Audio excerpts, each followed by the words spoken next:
ครับผมสวัสดีครับพบกันอีกเช่นเคยนะครับกับสัญญาหมอคอมนะครับร้านคอคอมเซ็นเตอร์ร้านซ่อมคอมแม่บ้านอีกเช่นเคยนะครับก่อนที่จะไปเข้าเนื้อหานะครับเรื่องการวัดมอสเฟตนะเนื่องจากว่า power supply เครื่องนี้นะครับมอสเฟตภาค PFC เนี่ยระเบิดไปนะครับคลิปการซ่อมการอะไรนะครับก็ไปไล่ดูย้อนหลังได้นะตัวนี้นะครับเขาใช้มอสเฟตเบอร์นี่นะMDP 13N50นะครับเป็นของ Mega Chip นะครับเป็นของ Mega Chip นะค่าย Mega Chip นะครับเนี่ย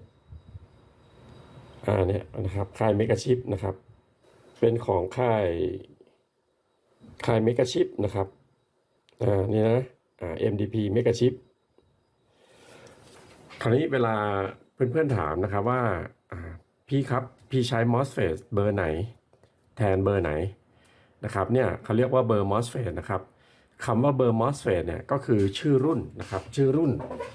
ของ MOSFET ตัวนั้นนะครับที่ผลิตโดยบริษัทตัวนั้นเขาตั้งขึ้นมาที่เป็นเอกลักษณ์นะครับ MOSFET เนี่ยถูกผลิตด้วยหลายบริษัทนะครับสิทธิบัตรเนี่ยถูกกระจายไปให้หลายบริษัทมากนะครับไม่ว่าจะเป็น ST Semiconductor นะครับ Megachip นะครับแฟร์ชัยนะครับ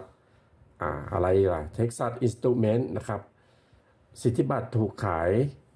หรือให้เช่าเนี่ยนะครับให้กับหลายบริษัทซึ่งเวลาเขาไปผลิตนะครับก็จะถูกผลิตนะครับภายใต้แต่ละบริษัทนะครับเรื่องเบอร์ไม่ต้องไปจำนะครับวิธีการจำง่ายๆเลยนะครับเราก็ต้องดู Data Sheet ก่อนนะครับดู Data Sheet ของเบอร์ที่เขาใส่ไว้แต่เดิมนะอันนี้เป็น MDP 13N50เนาะMDP 13N50นะครับเราก็เสิร์ชนะครับ Data Sheet นะครับ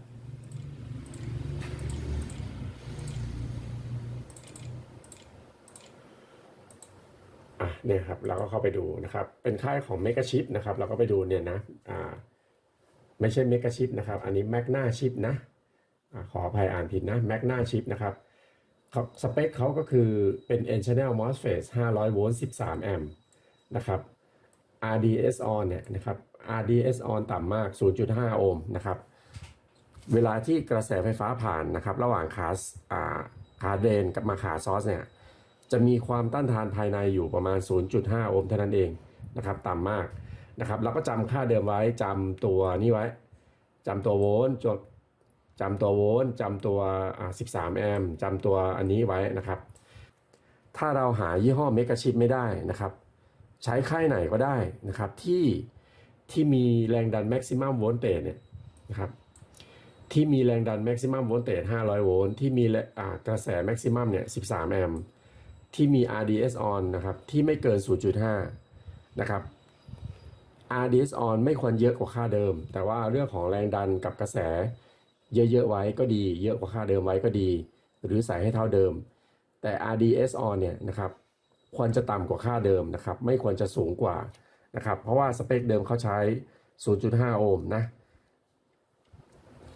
ถามว่ามากกว่าได้ไหมนะครับมันก็ได้นะครับก็ได้นะแต่ว่าถ้าเราพยายามทำให้มันเหมือนค่าเดิมที่เขาใส่ไว้เนี่ยนะครับมันก็จะดีนะครับเพราะว่า power supply เครื่องหนึ่งเนี่ยกว่าที่จะออกมาได้เนี่ยมันจะต้องอยู่ใน lab ก่อนแล้วก็เวลาเขาได้พลังงานหรืออะไรเนี่ยเขาจะมีการทดสอบหลายขั้นตอนนะครับทดสอบความร้อนทดสอบประสิทธิภาพว่าทำงานต่อเนื่องได้กี่ชั่วโมงนะครับก่อนที่จะออกมารุ่นหนึ่งเนี่ยก่อนจะผลิตออกมาได้มารุ่นหนึ่งเนี่ยเขามีการเปิดทดสอบโอเวอร์โหลดเนี่ยนะครับให้กระแสพีคเนี่ยมันพีคได้นานเท่าไหร่นะครับเขามีการทดสอบขนาดนั้นเพราะฉะนั้นเราก็ควรจะใส่ให้เหมือนค่าเดิมเขา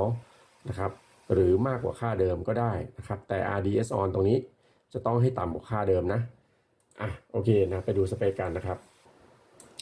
เนี่ยครับถ้าหันหน้าตัดเข้าตัวเนี่ยนะครับหรือหันหน้าเข้าตัวเนี่ยนะครับขาเกตก็คือฝั่งซ้ายขาเดรนก็คือขาที่2ขา3เป็นขาซอสนะครับเนี่ยครับแรงดันสูงสุดที่รับได้หน้าขาเดรนนะ500 โวลต์นะครับกระแสผ่านนะครับ ID นะครับหรือกระแสที่ผ่านจากเดรนมาซอสเนี่ยเราเรียกว่า ID นะครับ ID นะ13 แอมป์เนี่ยครับแล้วก็ RDS on 0.5 โอห์มนะครับ RDS on หมายความว่าเวลาที่กระแสมันผ่านเนี่ยความต้านทานภายในระหว่างขาเดรนขาซอสเนี่ยจะต่ำมากอยู่ที่ประมาณ 0.5 โอห์มนะครับก็จะไม่เกิดความร้อนเร็ว นะครับถ้า RDS on สูงมากนะครับมันก็จะทำให้ MOSFET ร้อนเร็วนะครับถ้าเราใส่ RDS on เนี่ยสเปคสูงกว่าเดิมเนี่ยนะครับมันก็อาจจะใช้งานได้ไม่ยาวเท่ากับตัวเดิมนะครับเพราะฉะนั้นใส่ให้เหมือนค่าเดิมหรือเบอร์เดิมถ้าหาไม่ได้แรงดันกับกระแสให้เท่าเดิมหรือมากกว่าก็ได้แต่ RDS on ให้ต่ำกว่าเดิมถ้าหาได้ต่ำกว่าเดิมก็จะดีถ้าหาต่ำกว่าเดิมไม่ได้ให้ใช้เท่าเดิมไม่ควรใช้ RDS on ที่สูงกว่าค่าเดิมนะครับเพราะจะทำให้มันไม่ทนนะครับมันไม่ทนนะประมาณนั้นนะครับยิ่ง RDS on ต่ำเท่าไหร่นะครับ MOSFET ก็จะไม่ค่อยร้อนนะครับประมาณนั้นก่อนที่เราจะไปวัดนะครับเข้าเรื่องเดี๋ยวเรามาทดสอบนิดนึงนะครับทดสอบ power supply นะที่เราได้ซ่อมไปนะครับ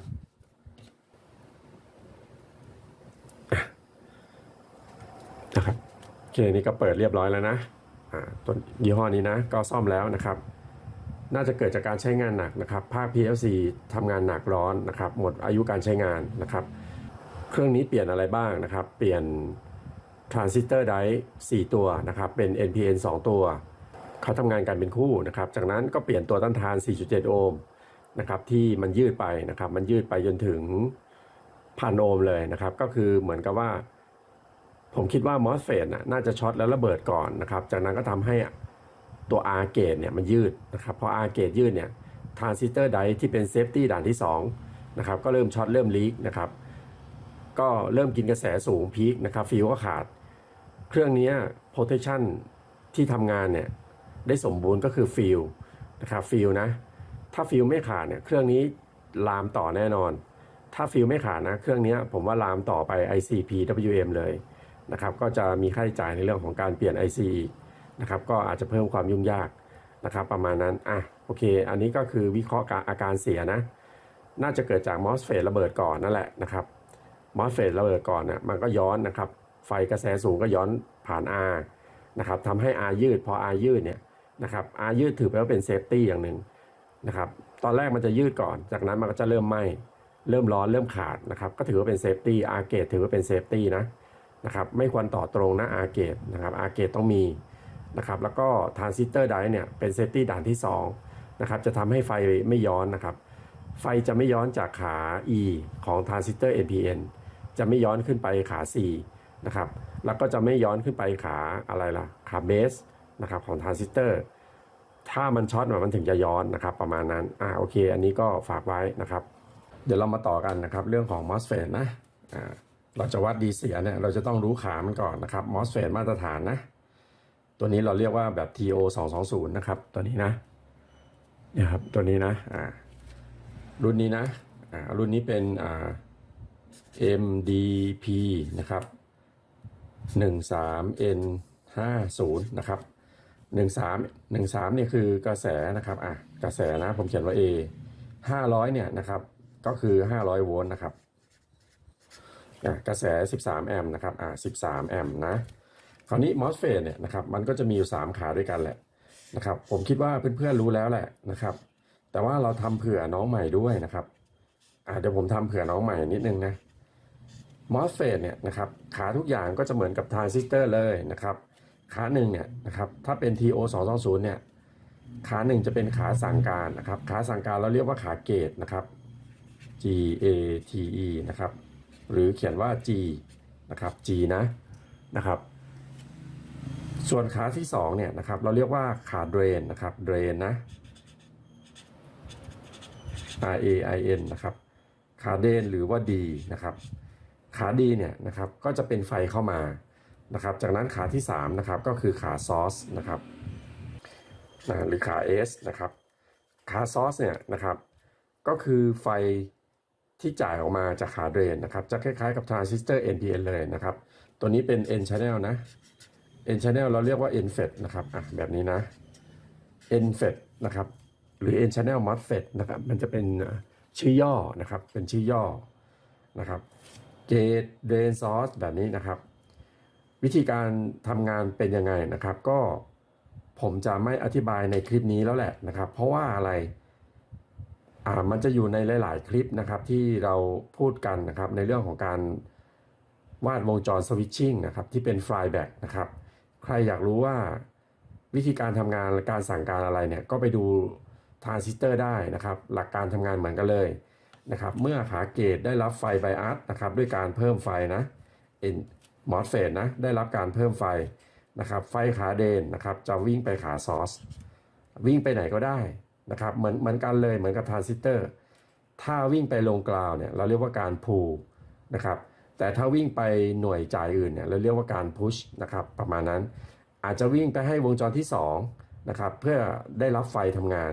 หรืออาจจะไปลงกราวก็ได้เพื่อสร้างการเหนี่ยวนำที่อยู่หน้าขาเดนเนี่ยนะครับขาเดนเนี่ยก็จะมีการเหนี่ยวนำนะครับเหนี่ยวนำสัญญาณจากเหนี่ยวนำสัญญาณเนี่ยไฟฟ้าเนี่ยที่ลงไปขาซอสเนี่ยตรงนี้ก็จะเกิดไฮโลก็จะเป็นการเหนี่ยวนำเหนี่ยวนำอินดักเตอร์นะครับพูลดาวตัวต้านทานพูลอัพตัวต้านทานนะครับวิธีการก็ใช้งานเหมือนกับทรานซิสเตอร์เลยนะครับเหมือนกันทุกประการนะครับก็ไม่ได้มีความแตกต่างนะครับก็ไม่ได้มีความแตกต่างกันอย่างประการใดผมถึงบอกว่าให้เราเรียนรู้เรื่องทรานซิสเตอร์ให้ถ่องแท้นะครับเรื่อง MOSFET เนี่ยนะครับเราก็จะไปต่อกันไม่ยากนะครับคราวนี้เรื่อง MOSFET เนี่ยการทำงานเนี่ยเราจะไม่ลงรายละเอียดแล้วนะครับเราจะไม่ต้องสร้างลำโพงหรือสปีกเกอร์หรือเหนี่ยวนำให้ดูแล้วนะครับเพราะว่า MOSFET เนี่ยมันอยู่ในหลาย EP มากนะครับอยู่ใน Flyback Converter ก็มี MOSFET นะครับอยู่ในทรานซิสเตอร์เนี่ยก็มี MOSFET นะครับการทำงานเหมือนกันทุกอย่างนะครับเพราะฉะนั้นคลิปนี้เราจะมาวัดขาแล้วกันวัดขานะครับเพื่อนำไปทำงานและต่อยอดวัดหาตัวเสียนั่นแหละอย่างตัวนี้มันเสียไหมเนี่ยเราจะต้องดูนะครับตัวนี้คือ3ตัวที่มันไม่ระเบิดนะมันเสียไหมเราก็มาดูนะครับตั้งย่านไดโอดนะครับถ้าช็อตจะเป็นแบบนี้นะเดี๋ยวเราเอาตัวแรกก่อนนะครับเกตเดนซอสนะครับไฟบวกนะวัดเสียก่อนเลยนะครับเอาไฟบวกจับขา3นะครับหรือขาซอสนะครับขั้วลบจับเดนนะครับมันจะมีค่าตัวค่อมไดโอดอยู่ 4.5 นะครับนี่เห็นไหมอันนี้ไม่เสียวัดสลับกันจะต้องไม่ขึ้นนะครับวัดสลับกันไม่ขึ้นถูกต้องอันนี้ไม่เสียนะครับแล้วทริกขาเกตได้ไหมเวลาที่เราทริกขาเกตนะครับ MOSFET N channel จะต้องไบอัสด้วยไฟบวกเท่านั้นนะครับหรือไบอัสด้วยการเพิ่มไฟเท่านั้นนะครับเราก็ย้ายไฟบวกมาที่ขาเกตนะครับจากนั้นเราก็เอาไปแตะขาซอสอีกทีนะครับมันจะต้องร้องปี๊บแต่อันนี้ไม่ร้องครับเห็นไหมแต่สังเกตอยู่ที่มิเตอร์นะเห็นไหมครับว่ามันมีการเปลี่ยนแปลงเห็นไหมมันมีการเปลี่ยนแปลงของสสารอยู่นะครับเห็นไหมแสดงว่าไฟฟ้ามันเดินอยู่ตอนนี้นะครับอยู่ที่ 0.45 โวลต์แล้วเห็นไหม 0.45 โวลต์นะจากนั้นผมมาทริกอีกครั้งจำ 0.45 ไว้นะเมื่อกี้มัน 0.45 ใช่ไหมนะครับจากนั้นเราไปจับอีกทีนะครับจับแล้วมาได้ 0.3 เห็นไหมอันนี้คือ MOSFET ไม่เสียนะครับแต่ว่าที่มันไม่ร้องปี๊บหรือมันไม่ทริก 100% เนี่ยเนื่องจากว่าเราเรียกว่าเป็น MOSFET ที่มีค่า VGS สูงนะครับเราก็ไปดูที่คอมพิวเตอร์นะครับที่ Data Sheet VGS อันนี้อยู่ที่10โวลต์เลยนะครับเห็นไหมค่าไฟที่จะมาเปิดการทำงานให้ MOSFET ตัวนี้ทำงานได้เต็มกำลังเนี่ยอยู่ที่10โวลต์นะครับถ้าเราไบอัสด้วยไฟไม่ถึง10โวลต์เนี่ยนะครับหน้าคอนแทคการเชื่อมต่อเนี่ยจะไม่ได้ถึงกัน 100% นะครับมันก็อาจจะถึงกันน้อยๆนะครับให้กระแสผ่านต่ำๆนะครับแต่ถ้าเมื่อไหร่ที่แรงดันขาเกตเนี่ยเป็น10โวลต์เมื่อไหร่หน้าคอนแทคระหว่างขาเดนกับขาซอสจะถึงกัน 100% นึกภาพตามนะปลายมิเตอร์เราเนี่ยนะครับมันมีไฟแค่ประมาณ2โวลต์3โวลต์เท่านั้นเองมันไม่เพียงพอที่จะไปเปิดเกตได้เนี่ยเวลาเราวัด MOSFET นะถ้าเป็น MOSFET High Power เนี่ยหรือที่เป็น Power MOSFET เนี่ยนะครับเราก็ควรจะสังเกตด้วยนะครับว่าถ้าตัวเลขมีการเปลี่ยนแปลงหรือกระแสมีการเปลี่ยนแปลงจากขาซอสมาเดนหรือขาเดนไปซอสเนี่ยนะครับแสดงว่า MOSFET ตัวนั้นอาจจะไม่เสียก็ได้นะครับอันนี้คือการทริคการทำงานไงครับแต่ถ้าเราวัดช็อตเนี่ยมันไม่ช็อตอยู่แล้วเพราะว่า MOSFET ความต้านทานสูงมากนะครับเนี่ยMOSFET ความต้านทานสูงระหว่างขาเดนกับขาซอสถ้าไฟมารอที่ขาเดนเนี่ยนะครับจะไม่สามารถไปที่ขาซอสได้นะครับอย่างเช่นถ้าเราปล่อยไฟเข้ามาที่ขาเดนเนี่ยนะครับถ้าเรายังไม่ไปอัสขาเกตเนี่ยนะครับไฟจะยังไม่ข้ามไปที่ขาซอสจะยังไม่ข้ามแต่ถ้าเราไบอัสด้วย3โวลต์ล่ะนะครับ3โวลต์ได้ไหมสเปคนี้นะ3โวลต์หน้าคอนแทคก็อาจจะเปิดบ้างนิดหน่อยแต่ไฟก็จะข้ามไปได้น้อยกระแสก็ต่ำ นะครับก็อาจจะได้เหมือนกันนะอาจจะได้แต่ถ้าเมื่อไหร่ที่ได้รับการไบอัสที่10โวลต์เนี่ยนะครับหน้าคอนแทคเนี่ยจะถูกเปิดหมดเลยนะครับสสารจะมีการเชื่อมกันหมดนะครับพอสสารเชื่อมกันหมดกระแสไฟฟ้าก็จะวิ่งผ่านได้เยอะมากมายเลยนะครับเป็นอนันต์เลยแต่ว่าจะไม่เกิน13แอมป์หรอกถ้า13แอมป์ตัวนี้ก็จะขาดจะช็อตไปนะครับประมาณนั้นนะอันนี้ให้ดูมิเตอร์นะโอเคนะครับตอนนี้ 0.45 นะทริกครับแล้วปล่อยนะครับเห็นไหมครับเหลือ 0.3 แบบนี้มอสเฟตไม่เสียนะเดี๋ยวเรามีตัวดีอ้างอิงให้ด้วยนะครับอีกครั้งนะอีกตัวนะครับ 0.46 ทริกการทำงานไหนเห็นไหมทริกการทำงานได้ 0.3 เห็นไหมแล้วก็เลื่อนขึ้น 0.4 คลิกนะครับทริกเห็นไหมครับเห็นไหมถ้าตัวเลขกับเพื่อนแบบนี้แสดงว่ามอสเฟตไม่เสียนะครับตัวนี้ก็เก็บไว้ทำงาน DIY ได้นะครับเนี่ยเห็นไหมอันนี้ทริกได้เดี๋ยวผมละลายก่อนตอนนี้ยังไม่ทริกนะยังไม่ทริกได้ 0.46 เห็นไหมครับพอทริกครับเรากลับมานะครับได้ 0.3 เห็นไหมเนี่ยทริกนะครับแบบนี้ได้นะครับแบบนี้ไม่เสียนะครับเราเรียกว่า MOSFET ที่มีค่า VGS สูงนะครับ MOSFET ที่มีค่า VGS สูงเนี่ยจะทริกการทำงานมิเตอร์จะไม่ร้องปี๊บถ้ามิเตอร์เข็มเนี่ยเราอาจจะเห็นกระดิกนิดเดียวปิ๊บนิดเดียวเท่านั้นเองอันนี้ตัวที่ผมซื้อมานะตัวนี้นะตรงรุ่นเลยนะครับตรงรุ่นนะครับก็เก็บไว้ได้ใช้รายงานนะครับยืนอยู่ที่500โวลต์13แอมป์นะครับ500โวลต์13แอมป์นะครับเป็น N channel นะครับถ้าเจอ MOSFET ยี่ห้อไหนเสียของลูกค้าในอนาคตผมก็ใส่ตัวนี้แทนได้เลยนะครับค่ายของ Magna Chip นะอันนี้ตัวใหม่นะเรามาดูนะครับไมเอียมนะครับไมเอียมนะเนี่ยเหมือนกันทุกอย่างนะครับปลอมไม่ปลอมไม่รู้หรอกครับเรื่องปลอมไม่ปลอมเนี่ยนะครับผมก็ไม่รู้ได้นะครับไม่รู้ได้นะแต่ว่าถ้าเราซื้อจากแหล่งที่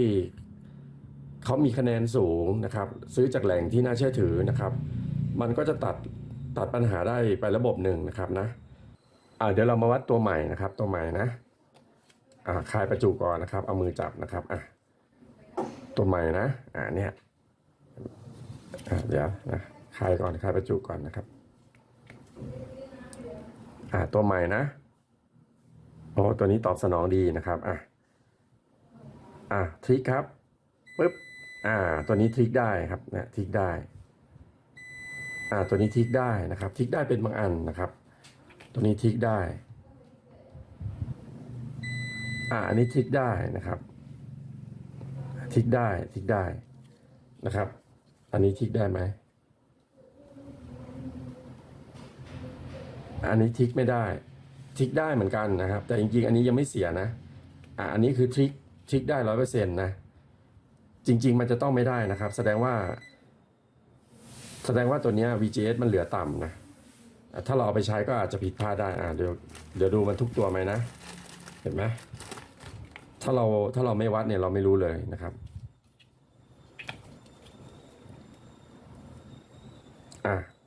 ปึ๊บเนี่ยเห็นไหมครับบอกแล้วว่ามันทิกไม่ได้